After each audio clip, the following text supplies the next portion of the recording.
Coming up on American Medicine Today, a recently developed bionic arm is advancing the prosthetic industry for people with below-elbow limb difference. Elise Griset from Open Bionics joins us to discuss the latest device, Hero Arm. Then, Missy is a dedicated mother who found herself unable to work or enjoy time with family. Thanks to the Bonati Spine Procedures, she is back to work and spending quality time with her kids. Finally, an LA school district is in trouble after terminating employees for not receiving the COVID vaccine. Leslie Manookian explains the details of the lawsuit and the implications it could have nationwide. Coming up on American Medicine Today. Featuring cutting-edge science and medical innovation, touching personal stories of recovery from pain, along with political, social, and healthcare issues plaguing our nation. This is American Medicine Today, brought to you by the Bonati Spine Institute and Alfred Bonati, MD. Welcome to American Medicine Today. I'm Kimberly Bonati alongside Ethan Youker. So a British tech company has developed an advanced lightweight 3D printed bio arm that helps people living with below elbow limb difference. Joining us to discuss is Elise Griset, an upper limb prosthetist with Open Bionics, the group behind Hero Arm. Thank you for joining us. It's great to be here. So, Elise, before we really get into the incredible work that your company does, including helping Ukrainian soldiers who lost hands in battle, why don't we start with the basics of what Open Bionics does? So, Open Bionics was founded with the idea that bionic arms are just not very affordable. So, we wanted to bring this technology to everyone, make it more accessible, while also designing a product that's functional, lightweight, and looks really cool. She's got an example. Go ahead and hold that up and describe it, if you will, the Hero All right. Arm. It is entirely 3D printed. We've got our frames that are printed out of a tough nylon 12. So it's equivalent to like a carbon fiber, very rigid, very strong. And then we've got our flexible inner socket as well that goes directly up against the skin. The entire socket itself is super breathable and very lightweight because it's 3D printed. So that seems to be one of the users' number one positive qualities, the positive feedback that we get. How is it controlled? By the mind? I mean, it's basically controlled by thought, right? So it sounds like sci-fi, but explain how that works. Is there an actual electrode that's implanted in the brain, or is it on the surface? How does it work? It's controlled by the brain and the fact that your brain controls your muscles. We have the sensors on the inside of the arm here, if you can kind of just barely see them. What those do is it's an EMG signal, so it reads the muscle signals, amplifies it within the arm, and then that is what essentially moves the fingers. So it has 6 different pre-programmed grips. And so based on the muscle contractions that we find in the arm, it operates those grips. Is it something you have to really train to become familiar with, or is it just almost like a normal arm? Strap it on and go. Yeah, you don't even think about it. It's just your brain manipulates the muscles and boom, the Open Bionics arm works. It's a little bit of both, I would say. It depends on the user as well. Okay. So they have to retrain their brain to operate the muscles. So it works off of the muscle in the forearm here and then the muscle in the forearm here. So it's essentially bending and extending your wrist. Mm-hmm. And so it's not quite as intuitive as if I think, oh, I'm pinching, the hand isn't going to pinch. So while it's intuitive in that the muscles are in a similar location, it is not that exact motor response that if someone were to suffer from a traumatic amputation that currently exists. So it is retraining the brain and retraining the muscles a little bit. I understand you actually won an award for your work with prosthetics and the Hero Arm, Hero Hand over in Ethiopia. What did you do over there that warranted getting an award? So I was the recipient of a Distinguished Alumni Award from my university, so where I got my master's in prosthetics and orthotics. I have developed an outreach program over there. It's not something we've yet been able to implement the Hero Arm into, but long term, I think as the Hero Arm spreads throughout the world, I definitely have big dreams personally of introducing it to Ethiopia. And let's shift back to something Kimberly mentioned in the introduction, is that Open Bionics probably not you personally, but the company helped some Ukrainian soldiers that were injured and lost hands in battle. Can you talk about that a little? Yeah, so that was done by our UK prosthetist, Elder, and he went over there with our CEO, Joel, and they met with a team of prosthetists in Ukraine. So they actually trained some local prosthetists on how to fit our device and fit multiple patients there as well. So I think we actually have one Ukrainian who decided to go back into war. We got a picture of him wearing his hero arm. It's pretty cool. It wasn't something that I was super involved with myself, but it was cool to watch it from the outside. Who really would be the prime candidate for hero arm? So right now the hero arm is only for people who have an elbow. So it has to be a below elbow limb difference. We can do up to small partial hand. So if people do have wrists, just kind of depends on their overall presentation, but we can sometimes accommodate that. But the ideal candidate is just someone who's got an elbow and then just enough length of their arm remaining that we can suspend a socket and fit the electrodes on them. Will this work with young children? Yes. So we recommend 8 and up. We have fit as young as 7, but it just depends on the child's overall, maturity, understanding, and what their goals are. Yes. Yeah, when it comes to children, we kind of go on a case-by-case basis, but we recommend about 8 years old. So walk us through the process of, how does a person, I guess, apply to get one of these made for them? Then, I'm assuming measurements are taken. Tell us about the process, and then how long does it take to actually print one of these? Gotcha. So we have a sign up on our website. So if anyone is interested in the hero arm, they can go directly to our website and sign up. From there, we either can find someone local for them to see. So if they're in the US, somewhere on the East Coast or not in Colorado, and if they're not willing to travel to Colorado, then we find a local clinic for them to see. We'll get them set up, get the clinician trained, and they can be fit with the hero arm there. It's dependent on insurance as well. So there are some insurances that will cover the device and some that will not. We do offer services in our Denver clinic as well for people all over the world for self-pay prices, as well as some insurance contracts. Do you mind telling us, if it was a self-pay, kind of what the cost parameters are? So it really depends. So if they're coming direct through my clinic, it's a different price than if they were to go through an outside clinic. Sure. Just because we can't control the prices that are dictated by other clinics. But on average, it ranges anywhere from probably $16,000 to $20,000. I'm assuming you find this work very personally gratifying. Is there any specific success story that kind of sticks out in your mind from people that you have helped? I think every person kind of has a different outcome. They all have different goals. And so I wouldn't say there's one specific case that stands out to me. They all kind of stand out to me in different ways. Sure. But I think just when I first do consultations with the patient, I really try to understand their goals with the prosthetic. And then I kind of customize their treatment plan to make sure that the hero arm can be used to accomplish whatever their goals are, whether that be, just being able to cut their food at a restaurant or, using scissors at school, crafting, helping the family cook, things like that. And so it's all little tasks that people with 2 hands really take for granted, and just watching the hero arm be able to bring that back into people's lives is really awesome. I even saw there's something called, and correct me if I'm wrong, it's called like the freeze mode or something, where if someone is holding an object, they can, so if they think about moving their hand while they're holding a drink, the hand doesn't drop it. Am I right in that? Is that what it's called? Yes, you are. Yeah. So that was actually a user designed feature.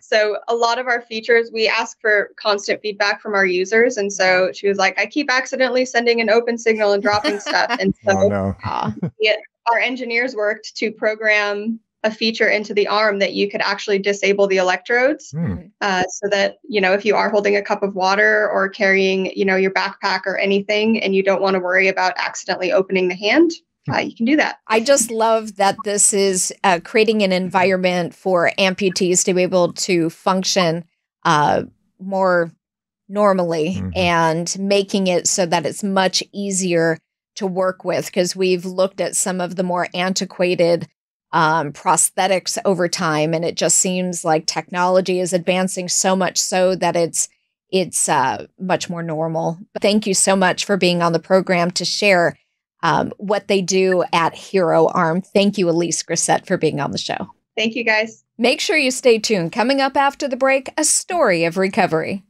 I went to Dr. Bonati and he went ahead and looked at my pictures. He told me, you have pain here, you have pain here. And I was like, yeah, absolutely. I'd been to others, but he was a doctor that didn't want to fillet my back open like a fish and do like open spine surgery, because everybody else wanted to do that and I was not having it. The anesthesiologist who was working with me, I was like having a conversation with this guy, and then I was watching on the monitor as Dr. Bonati is fixing my back. I really felt like I was in good hands.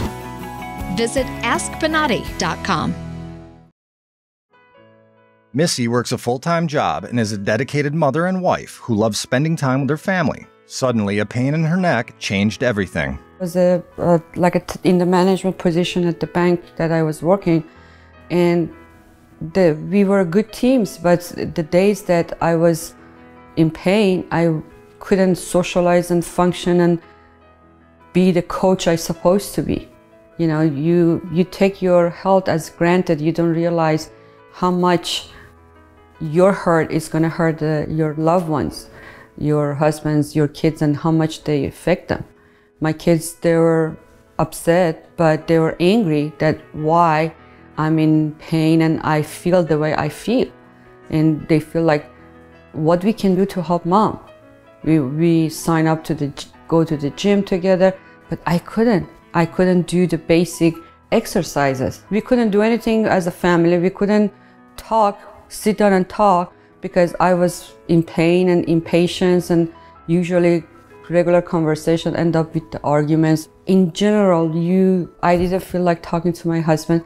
We were invited to the function. I couldn't go. And it got to the point that my husband was like, okay, I go. How many times you can excuse that you have a headache? They think you're excusing. I said, no, I'm not. It's affect your family life. It's affect your children, your work.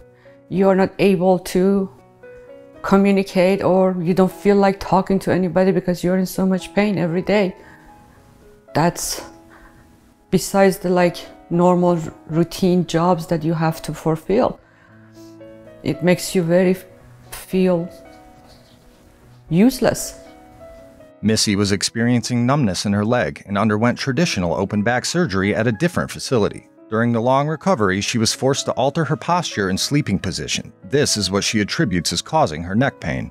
With my first surgery, it was my back, because I have numbness in my right leg. But after that, my neck started, and I thought maybe because after the surgery, the position I have to sit or sleep, it's affect my neck. The orthopedic surgeon says nothing they can do. So I went through the pain management.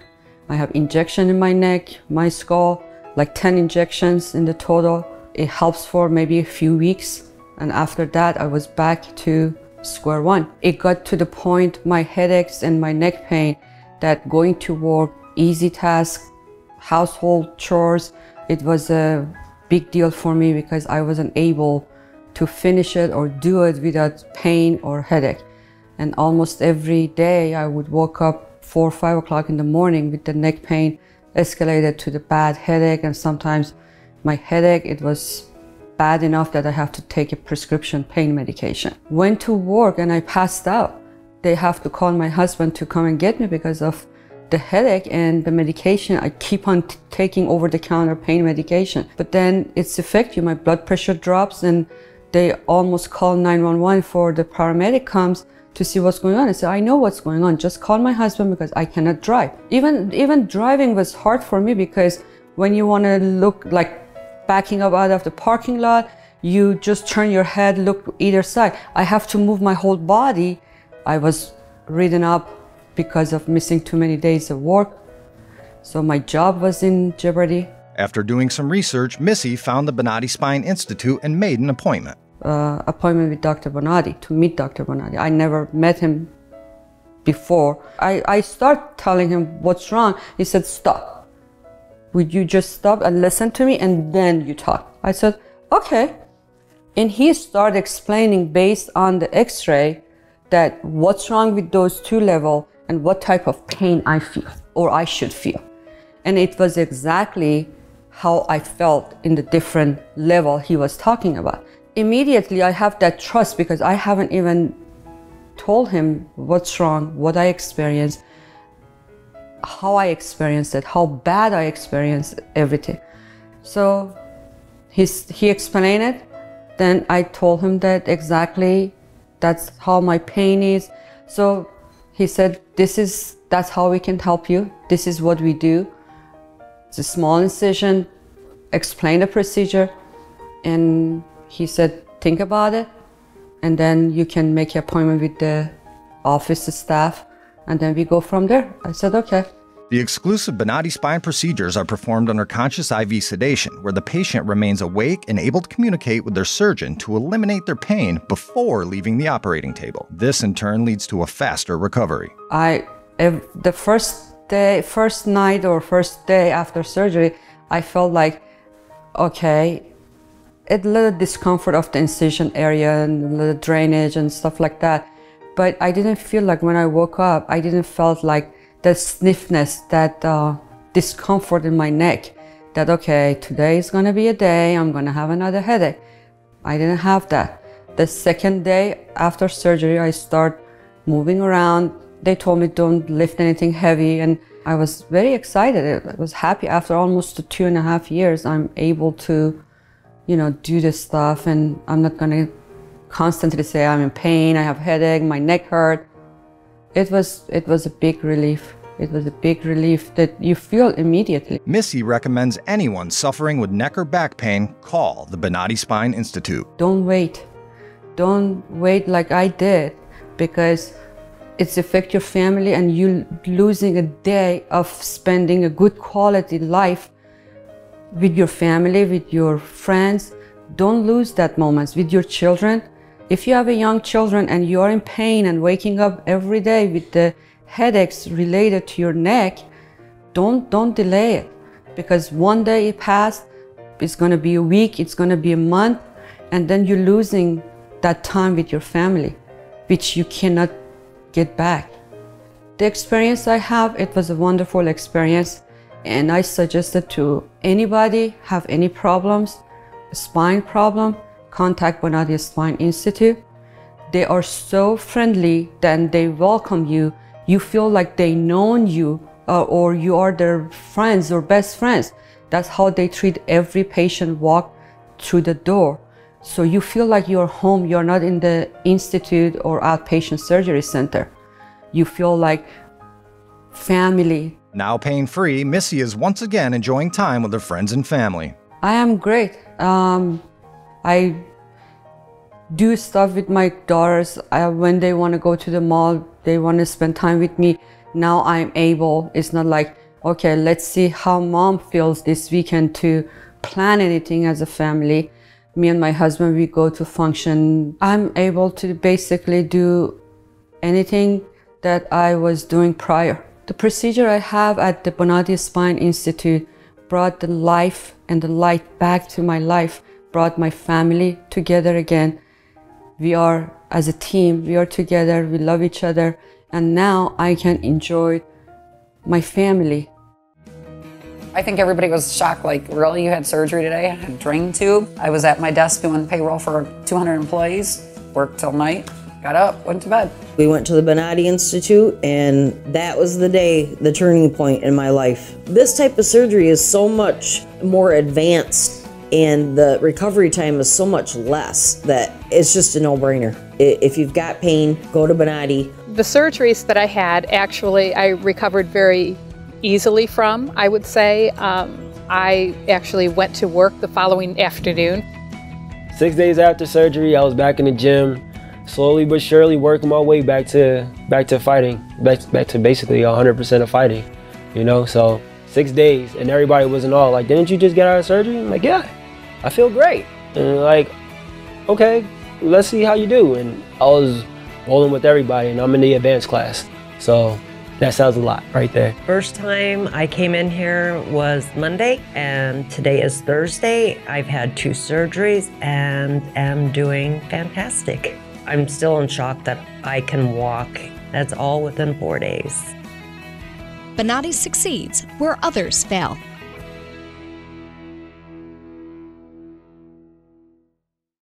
Welcome back to American Medicine Today. So a Los Angeles school district recently lost a court battle against employees who sued after being unjustly terminated for refusing to receive the COVID vaccine. Joining us to discuss is Leslie Manookian, president and founder of the Health Freedom Defense Fund, one of the groups who were part of the suit. Thank you for joining us, Leslie. It's my pleasure. Thanks so much for having me today. So give us a little bit of background on the case. Over 1,000 teachers were fired over refusing the vaccine shot. Is that correct? Well, it's close. They fired for sure about 500, and then they displaced, meaning pushed into early retirement or forced onto unpaid leave. Another at least 500 is to our knowledge. It's very hard to get the numbers because they are not disclosing them. But we do know that they have, in total fired or displaced over 1,000 people is what our understanding is. Wow. I think this will be the first of many that we're going to see, from airlines to law enforcement to healthcare workers. Yes. It was a precedent that we have never seen before, where employees in general were told, get a shot or you're gone. But some people stood up and said, hell no, I'm not doing that. Mm-hmm. Yeah. Well, this case is really unique to all the other cases that are out there because we are really pushing the court to make a decision to reconcile disparate Supreme Court rulings. In 1905, there was a court ruling that said that the government, so a city or a locale, could implement a vaccine mandate in extreme cases like smallpox, where there's a 30% death rate, or they could find people. It never said that a needle could be plunged into your arm, but this has been used to justify mandates. The Supreme Court has ruled that we all have a zone of privacy around our bodies, and that we can decline medical interventions even if they might be life-saving. LAUSD, Los Angeles Unified School District, and other employers are using this super old Supreme Court case to justify these mandates, but all the more recent jurisprudence says that you can't do that. And so we want the courts to rule on this. The LAUSD case, the district court felt that it was for a higher court to make this ruling than for herself. And then LAUSD sued over attorney's fees, and that is what was denied. So they tried to get $209,000 of attorney's fees from us. So the actual school district not only fired all of these people, but then turned around and tried to sue them to get their own legal fees back in the amount of over $200,000. That's disgusting. Mm-hmm. And it's worse than that because they lied. Okay. We've sued the Los Angeles Unified School District twice. First, in the spring of 2021, they issued a mandate for the emergency use authorized COVID shot, and we sued, and they rescinded their mandate the following day. LAUSD represented through its attorneys to the court that it did not have and was not intending to issue a mandate. So the judge dismissed that first case and said, listen, there's no longer a mandate. There's no issue here. I'm going to dismiss it without prejudice. You can bring it again if you want. Literally 2.5 weeks later, LAUSD issued a mandate. Issued a mandate for all employees. We actually filed again and sued them again. We learned that they had lied to the court when they said that they weren't intending to issue a mandate, because during depositions, they told us that they were drafting a mandate in early July of 2021. So they were telling the court that they weren't doing it at the exact same time that they were drafting a mandate. And our attorneys submitted affidavits to that effect, and the court smacked them down rightly because they are not acting honorably. They are not honest. And what happens to some of these employees? Are they going to be rehired? Are they going to be paid back pay? What's going on? Well, ultimately, that's what we hope, Kimberly. We hope that they will be reinstated if we can triumph. The Supreme Court's recent rulings are very, very clear that you have a zone of privacy, that you have this right to bodily autonomy, that it's a sacred right. And therefore, this mandate should be struck down as illegal. And they need to issue this ruling because we don't want them to do this again. But we do have oral arguments scheduled for this case in September at the Ninth Circuit Court of Appeals. in Seattle in, I think it's the second week of September. So we are very, very optimistic about that. Weren't some of these people supposed to be allowed if they had religious beliefs or certain exemptions? People exercised their free will and their religious beliefs in applying for or claiming a religious exemption. Some people also claimed a medical exemption for medical reasons. LAUSD school district literally approved of these exemptions, and then they would say, but we will not accommodate your religious beliefs. And that is a violation of law. Unless their religious belief or claim interferes with their ability to do their job. And here's the other thing that's really, really sickening about this all, is that all of the students have not been required to get the jab because 5,000 parents fought back when the school district tried to issue a mandate for their children and said no. And so they backed down. And the kicker of this whole thing is that the CDC acknowledged July 27th of 2021 that the shots do not stop transmission or infection. Correct. Well, if that's the case, then there simply is zero public health justification for requiring anybody to get this shot. It has to be a private matter. From what I understand, one of the arguments that was made by the plaintiffs, the COVID jabs should be considered therapeutics and are not true vaccines. Therefore, it should not be mandated that they need it. The CDC issued guidance on the 27th of July of 2021 that the shots don't stop transmission or infection, meaning that they don't create immunity in the person. They do not elicit a sustained immune response that prevents you from getting sick or transmitting something to someone else. And if that's the case, then they're no different than taking an aspirin or any other kind of a therapeutic into which the state, and LAUSD is an arm of the state, cannot intrude. And the Supreme Court's been very clear that that's the case. LAUSD is trying to claim that this is about Jacobson, this old case from 1905.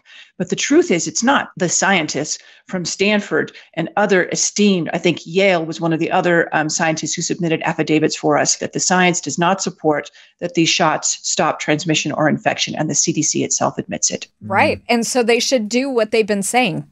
Follow the science. Yeah. So thank you, Leslie Manookian, for heading this up and trying to make some headway against this school district and get those people back to work, get them their money, and don't allow them to bulldoze over their employees. Thanks, Leslie. Thank you so much for having me. That's what we hope will happen. So stay tuned. All the best. That wraps up this episode. Make sure you check out Rumble and search American Medicine Today for previous episodes. We'll see you back here next week on Newsmax.